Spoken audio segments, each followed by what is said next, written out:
Nursing అధికారుల హక్కులను కాపాడి జీవో నెంబర్ 115ను రద్దు చేసి కాంట్రాక్ట్ స్టాఫ్ నర్సులందరినీ రెగ్యులర్ చేయాలని కాంట్రాక్ట్ స్టాఫ్ నర్సుల ఆధ్వర్యంలో కడప 7 రోడ్ సర్కిల్ వద్ద నిరసన కార్యక్రమం చేపట్టారు. ఈ సందర్భంగా వారు మాట్లాడుతూ గత 14 సంవత్సరాల నుంచి నర్సులకు సంబంధించిన రెగ్యులర్ నోటిఫికేషన్ లేదని చాలా మంది నర్సులు ఇబ్బందులు పడుతున్నారన్నారు.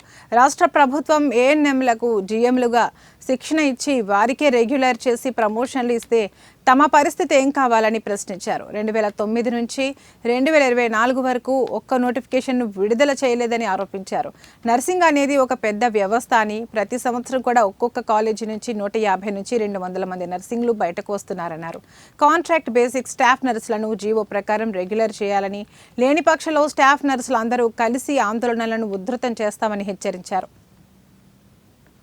డిఎస్సి ద్వారా మేము అపాయింట్ అయినాం సార్. వివిధ ప్రాపర్ ఛానల్లో మేమైతే రిక్రూట్మెంట్ అయితే జరిగింది సార్ మాకు. కానీ రెగ్యులర్ ఏఎన్ఎంస్ని తీసుకొని వచ్చి 2 సార్లు వాళ్ళను ఆల్రెడీ వాళ్ళు రెగ్యులర్లో ఉన్నారు, కానీ మళ్ళీ జిఎన్ఎం వాళ్ళకి స్ట్రగుల్ కమిటీ రాష్ట్ర జిల్లా అధ్యక్షులు కూడా మాట్లాడుతున్నారు. ఒకటి మేము ప్రభుత్వాన్ని ఒకటే కోరుతున్నాం. గత 13 ఏళ్ళ నుంచి 14 ఏళ్ళ నుంచి రెగ్యులర్ నోటిఫికేషన్ అనేది లేదు. చాలా మంది స్ట్రగుల్ అవుతున్నారు. దాంట్లో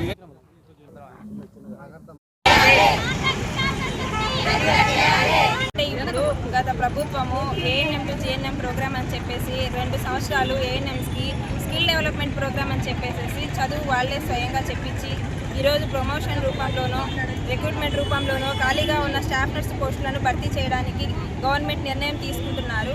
ఇది మాకు చాలా నష్టం అని చెప్పేసి ఎన్నిసార్లు గత గవర్నమెంట్ని, ప్రస్తుత గవర్నమెంట్ని దీన్ని కొనసాగించద్దని చెప్పేసి వందల రిప్రజెంటేషన్స్ ప్రతి అధికారికి, ప్రతి రాజకీయ నాయకులకి రిప్రజెంటేషన్స్ ఇవ్వడం అయిపోయింది. ఈ రోజు అయితే మాత్రము మమ్మల్ని ఇలా రోడ్డు